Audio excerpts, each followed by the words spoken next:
difficult word. I want you to know. Edelimon does that a lot. So, in the first stanza, it says, black bark, comma, slick yellow leaves, comma, a kind of stillness that feels so mute it's almost in another year. And that's the running on of the end of a line into the next line. That is enjambment. Also, we point out the stars that make Orion as we take out the trash a little later on. The next stanza, it's almost romantic as we adjust the waxy blue recycling bit. You see how it just rolls on to the next line. So there's lots of enjambment. It's one of Edelimon's signature moves. The opposite of enjambment is end stop. As you might imagine, it's when there's a stop at the end of the line. Can you find an example of end stop? Don't be afraid to do this. It's okay to learn. It's okay, just give it a shot. Follow along, and then we're kind of following the end stop. Can anyone find me a good example of a stop at the end of a line?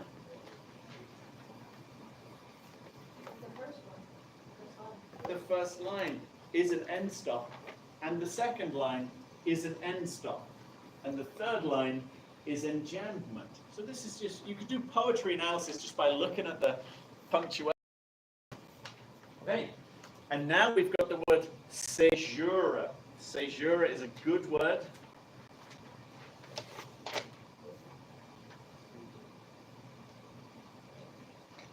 It's a Greek word, and it looks complicated, but it's really easy. It's when there is an end mark in the middle of a line, not at the end of a line, but the rhythm of the poem is broken and stops in the middle of a line. So, like, it can happen sort of by accident, but just have a look to see if there are any big punctuation marks in the middle of lines. Things like exclamation marks, or colons, or periods, or question marks. Can you find a bit where the poet might stop in the middle of a line? Yeah. Yes, that's caesura. You got one? Maybe. I was thinking about Yes, very good, very good. That's caesura, yeah? So we've got examples. There are at least 2 examples of the break in the rhythm, a stop in the middle of the lines. This is caesura. You okay, Jamie? Don't give up.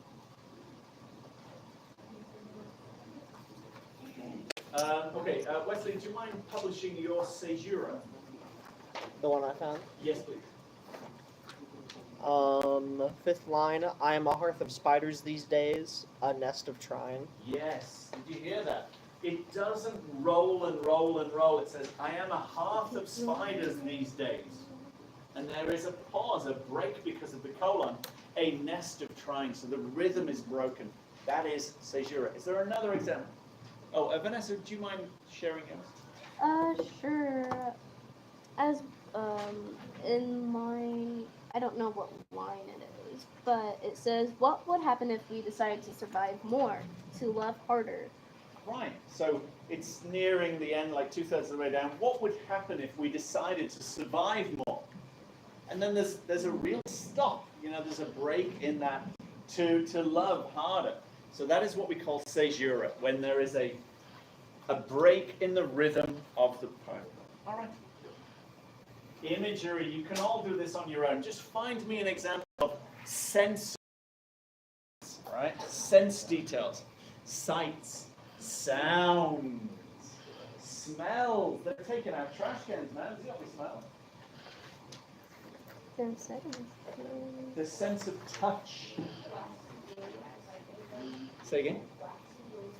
Yes, very good. Waxy is a kind of tactile sense. Waxy, yeah. Anything else? Yeah, Vanessa. Black bark, slick yellow leaves. Very good. Black bark, slick yellow leaves has both visual and tactile, the slickness. Yeah. Any sound imagery? Anything you can hear? Song of Suburban Thunder. Yes, the sound of suburban thunder. This is like... I mean, an imagery, but it doesn't really have sound, is my mouth full of dust. Yeah, very good. Yeah, so this is the sense of taste.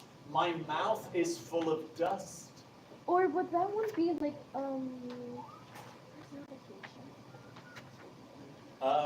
No, I think share mouth release. Okay. Okay, so now we get into the kind of fun stuff, the sound devices. Alliteration, right? Alliteration is kind of the easiest thing to find. It's when we get repeated consonant sounds to begin words. Like it's like elementary school, like Dr. Seuss. Yeah, round and round the rugged rocks, the raggedy rascal ran.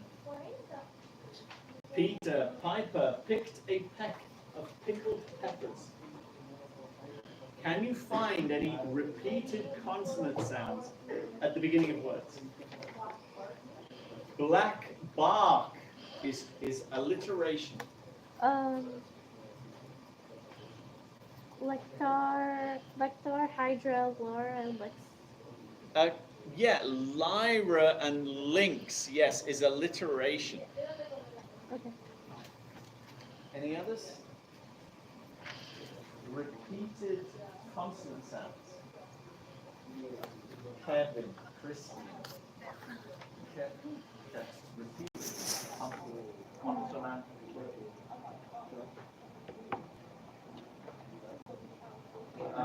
Possiblemente la certa, Lyra, Lynx, la. Are you giving up on us? Exhausted. It's not bad. It's kind of fun. Poetry is not. It's not too drastic. There is one that has three. The best one, the best use of alliteration has three. It's towards the bottom, later on. Maybe 3/4 of the way down. That's mute mouths. That's got to be purposeful. Many mute mouths. Yeah. If we used our bodies to bargain, we can hear it. Okay. All right.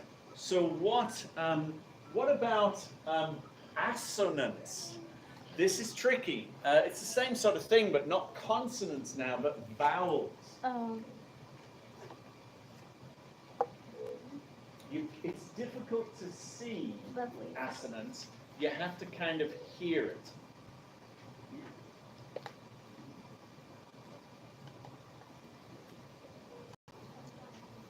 Can anyone find? I'd be impressed if someone can find me some assonance.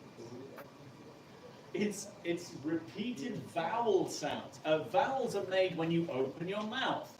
O, E, eh, when the air escapes without being blocked.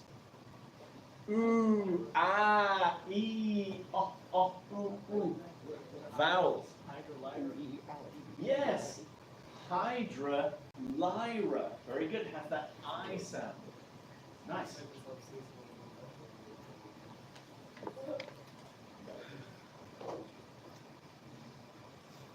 In the first line, even the trees. Can you hear that? Even the trees. Hand at the back, black bark.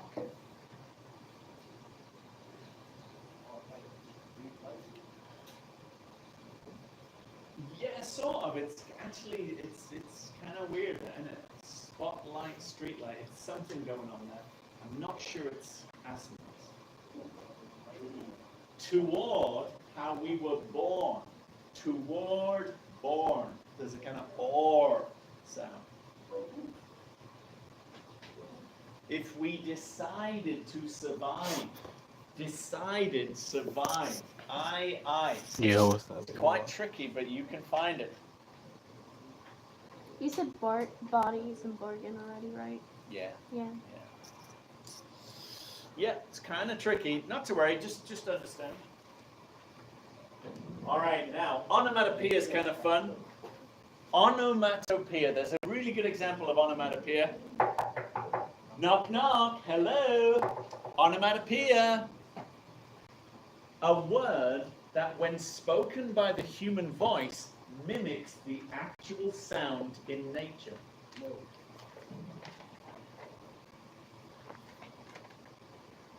Can you find it? No, I'm willing to argue for rolling. Rolling. Rolling. I am willing to argue for that.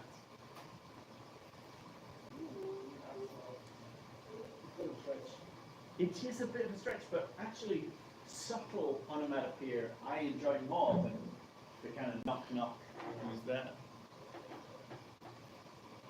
Stillness, maybe? I like that because it is to do with the sound. I feel that's close. The best example is it is auditory imagery that we might have mentioned.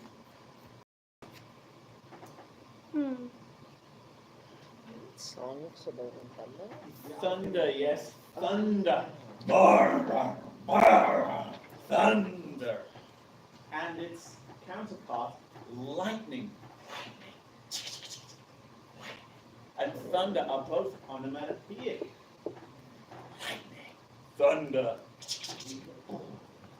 Yeah. And they are in many languages. Can you believe that thunder and lightning are onomatopoeic in other languages? Like German. You already know the German for thunder and lightning. Because they are reindeers that Santa drives. Donder and Blitzen. That's thunder and lightning in German. Donder and Blitzen. Donder. Thunder. Donder. It's onomatopoeic. And Blitzen. Blitzen. It's onomatopoeic. Because it actually like light and thunder and lightning. Okie dokie. All right, so just know that euphony means pleasing sounds. Yeah, like euphonic is pleasing, and its opposite is cacophony. So euphony is a pleasing sound, and cacophony is when everything clashes like nails on a chalkboard, as or the orchestra plays out of tune. It's called cacophonous. So poets use all these things, they clash words and such. Did you find a metaphor? Tell me, John. Yes, we are dead stars too. We aren't. And yet, did you know we really are? Do you know that the molecules are as old as the beginning of the universe? We are not new material. We are one more iteration of millions of times these molecules have been used to make things, and then A stepping ladder. A stepping ladder, basically. Kind of, yeah. Like we're just one iteration of ancient molecules. So in fact, we really are dead stars. There's another metaphor.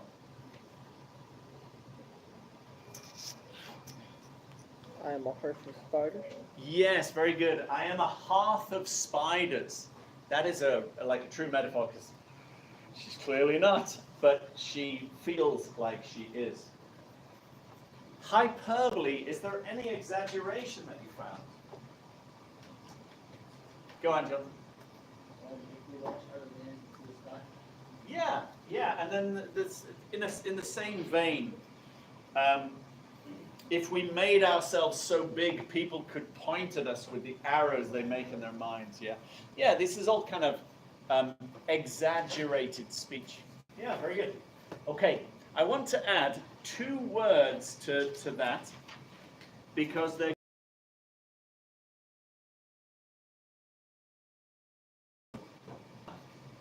and it's really kind of easy to find as well. Here we go, Pisma, P-Y-S-M-A. Just write it on your sheet. P-Y-S-M-A, Pisma, is when there is the repeated use of questions.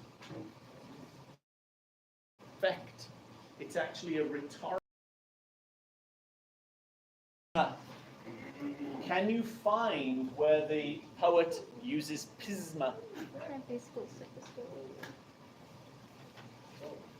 Yeah? Pisma. Survive more, love harder. That's it, yeah. What if we survived more? What if we loved harder? The ending is a kind of series of metaphysical questions. What if we did this? What if we did that? Pisma. It gets the reader to think. All right. So just, it's okay to learn. It's good to catch a new thing. It kind of changes the chemistry of your brain, and in a good way, it makes things happen in your brain that are different. And then the last word is litotes. Litotes. These are not socks you wear at Christmas time, although it looks like litotes. Litotes. L-I-T-O-T-E-S. Litotes. L-I-T-O-T-E-S. Litotes. Man, learn a new thing. Litotes. It's really common, right? It's not bad at all, litotes. It's not bad to learn. I'm doing it now, giving you examples of litotes. Yeah, you're not unconscious. It's this idea of you put a double negative that you mean to do, not as a grammatical error, and it creates a slight positive. And we do it a lot. Like, hey, how was the concert last night? Oh, it wasn't bad. Which means it was good. But it wasn't brilliant. It was just slightly better than average.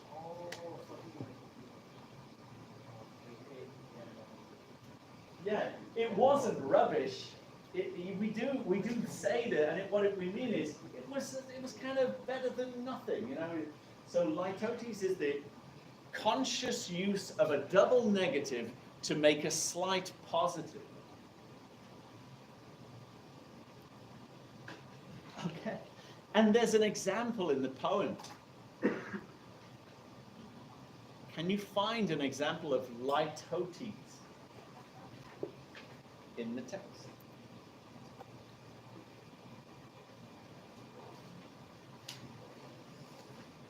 Come on now, it's like treasure hunt. We are not. That's exactly it. Very good. We are not unspectacular things, which means we kind of are, but we're not. If she had said we are spectacular things, it would have a different meaning, wouldn't it? But we are not unspectacular, which means we're kind of slightly spectacular. We're on the positive version of spectacular. We are not unspectacular things, or unspectacular things. So that is litotes.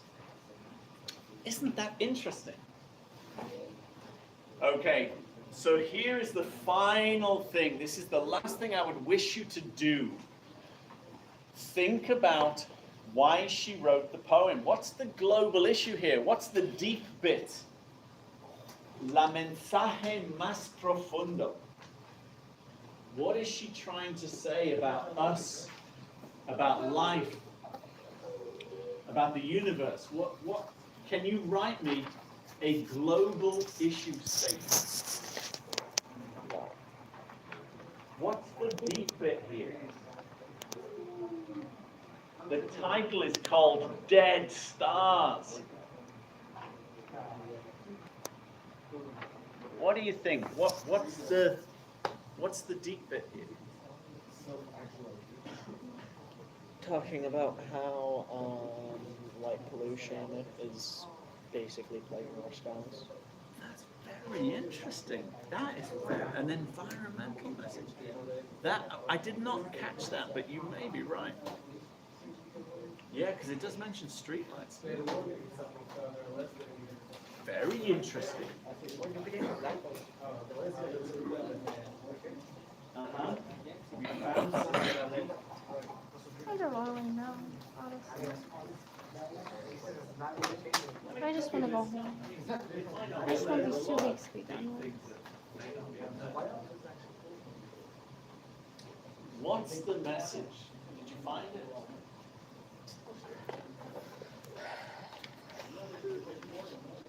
What's the poem really about? What?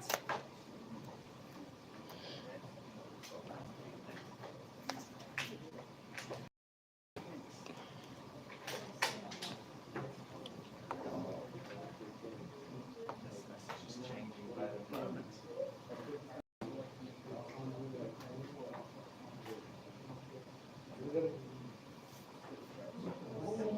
Why did she write the poem?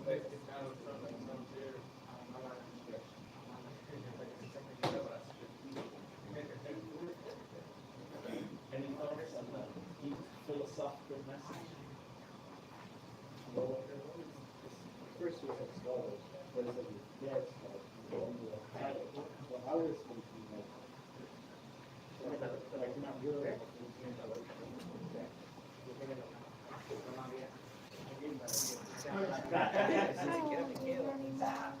That's what I thought. That we're wasting this massive opportunity. This is an amazing.